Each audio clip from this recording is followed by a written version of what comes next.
6 तास अभ्यास कंप्लीट. जय शिवराय मित्रांनो, मी वीरेंद्र सावंत तुमचं स्वागत करतो कमबॅक सिरीजच्या 20व्या भागामध्ये.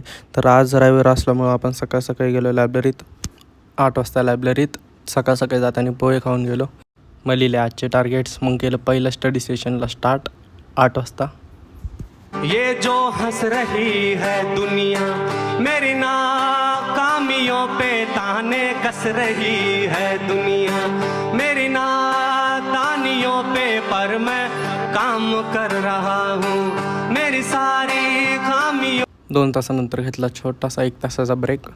मग परत 1 तासाने अभ्यासाला बसलो. मग गेलो, भूक लागली होती म्हणून जेवायला. मग दुपारी मस्त 5:30 वाजता उठून चहा पिऊन परत गेलो 6 वाजता स्टडी सेशनला सुरुवात. मग केला 45 मिनिट्स अभ्यास. मग इथं देखावा चालू होता छत्रपती शिवाजी महाराजांचा अभिषेकाचा. तर ते बघून केलं. आजच्या दिवसाची करतो एंड. भेटूया पुन्हा एका नवीन ब्लॉगमध्ये. Thanks for watching.